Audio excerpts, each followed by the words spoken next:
400 delegates, including industry leaders, ministers and civil society, gathered at the Gallagher Convention Centre for a summit to discuss South Africa's water crisis.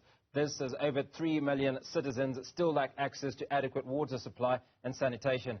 Joining me now for a discussion on the summit, the Deputy Minister for Water and Sanitation, David Mahlobo. Deputy Minister, very good evening. Thank you for speaking to us. What have been the key highlights or key learnings from this summit?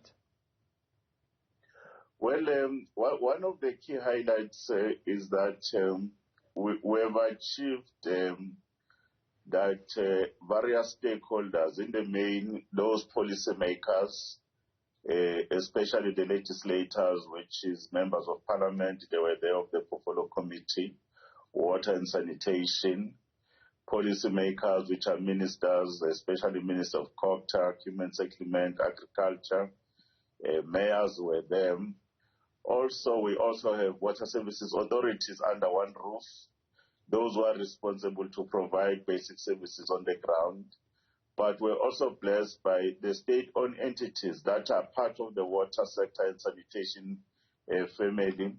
But we're also having partners from the captains of industry, especially mining, agriculture, environmental organization, including finance institution, where we all agreed that in as much as we've made strides over the last 27 to 28 years, but more people still have to be served, especially more than 3 million of South Africans don't have access to adequate water, including decent sanitation. Then we agreed on a set of objectives with clear plans, but we also agreed that we'll be able to share the capacity that exists beyond the sector so that we can be in a position to move with speed in delivering basic services like water, but more importantly, to unlock the potential of the economy, because water must never become an impediment. The last point was the issue that, as President Ramaphosa has called us, Minister Mkhunu was able to rally business sector and private sector to agree that the required resources in the main budget, and including the money that we could get from private sector when we create conditions, because they need water to expand, to invest more in our economy. But at the very same time, we had also to deal about mobilizing of the technical skills that are required for the kind of infrastructure that we could be able to mobilize. And civil society have agreed that we need to work together, because water and sanitation is a societal issue. Government alone will not be in a position to realize those objectives without working with these partners. Deputy Minister, talk to us about some of the clear plans and objectives that you speak of. Well, one of the things that we have agreed is that municipalities are having a number of grants that they are being given by national government through the fiscus, whether it is the Water Services Infrastructure Grant, Regional Bulk Infrastructure, Municipal Infrastructure Grant, whether these grants that are human settlement related. We have agreed that National Treasurer will work with us, will rationalize them, so that we can be able to pull all these resources together and be in a position to deliver, including using those mechanisms of front-loading.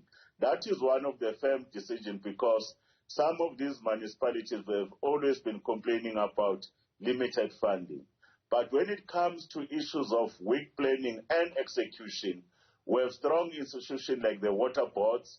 We have agreed that the water boards will be brought to be closer to the disposal of municipalities with their strong balance sheet, with also their ability to plan for projects, manage massive projects, and will be able to work together. On the private sector front, we'll look at a model that we have done in Mkhalakwena, in Limpopo, where a biggest company like Ivan Plants has actually said they will build a wastewater treatment plant and be able to use brown water for issues of delivery for their own expansion. In the Northern Cape, they have the biggest pipeline that they need to do in Valga Mahara for the mining community. They have agreed that they too, they will be able to come in. Already money has been set aside that we can be able to complete that bulk pipeline, so that the communities around Northern Cape will have access to water. But for agriculture, we have agreed that the irrigation schemes that used to be there, an example for it, Valgads, that is more than 100 kilometers, will work with the Department of Agriculture, Land Reform and Rural Development, including the farmers that are there. But they must also bring black farmers as part of our land reform and be able to do this. But there are a number of these big interventions that we have said we want to roll out, including projects above 126 billion, like Mzimvubu, Mkomazi. All these are the projects that must unlock the economy in support of the economic reconstruction and recovery plan. Well, Deputy Minister, let's look at the basics. And the basics suggest that the average loss of water by municipalities is about 40%. Surely this should be one of the issues that should be talked about before we talk about big ventures. There's a huge loss in water currently that I'm sure is costing ratepayers a huge amount of money. Well, we have to admit, is one of the matters we've looked that the whole philosophy and doctrine of the management of our assets and the asset base, it requires attention on two fronts. The existing infrastructure has aged and it has been under pressure because of the expansion of access to basic services, and the population has grown. At the very same time, you'll also understand that the economy has grown. One of the mistakes that we've done as this government over time is that while we've delivered services, we've neglected the question of operations and maintenance, including investment in them. We've agreed that we're going to put all our resources at our disposal. Firstly, to stop the water leaks, we need to replace old infrastructure as a first priority. Because if that infrastructure is not replaced, you lose about 40 to 60% in certain instances of water. It's money that goes down the drain because municipalities must still pay for that water that they have not utilized. But it will also have agreed in the summit that is part of revenue and debt management, because if those pipes are fixed, they are in good conditions, they have the proper billing system, they are accurate, citizens will be very happy to pay for services because there is going to be an assurance of supply, no disruption, no infrastructure failure. But then there are those other aspects that we must deal with of investment in the new infrastructure, as we have said. Therefore, the balance between attending to the existing fleet of assets and the new assets is the way to go. Well, Deputy Minister, the one thing that's synonymous with the ANC government certainly has been corruption. And the Amatola Water Board has been riddled with issues of corruption and political interference surrounding the appointment of board members. What are the government's plans to sort this out? Well, one of the things that we've agreed that for us, we need to be able to close the chapter around issues of poor governance, because some of our institutions, whether it is water board or municipalities, the issues of leadership, these are the most important aspects. That's why we've stabilized the leadership of a number of these boards. You will know that in Matola Water Board, a new board was appointed early this year by Cabinet. At this stage, we are very pleased that Cabinet, around last week, they've been able to stabilize to have a new chief executive officer so that they can be able to do that. And a number of these boards were insisting the same, that they need to be able to do that. But there are those that are weak. For an example, Sedibeng Water Board, it has been having some challenges, and we've undertaken a process of Section 28 of the Water Services Act, the intention to establish this water board. But equally, despite these issues of corruption, we are working with law enforcement agencies. People are being brought to book. But at the very same time, internal disciplinary matters are happening. But despite their weaknesses, one of the issues is a culture of non-payment for services. We want to encourage our people to be able to pay for services, because water that we actually bring them, it must be treated.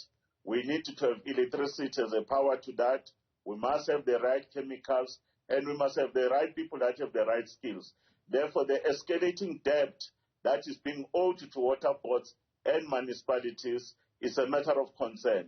And we say people, those who can afford, must pay. And if they don't pay, will implement debt collection mechanism. Final question, Mr. Mahlobo. If I'm one of those 3 million people that is without water and has been without water, as you say, 27 years on, when can I expect to get water? What is the plan for those 3 million?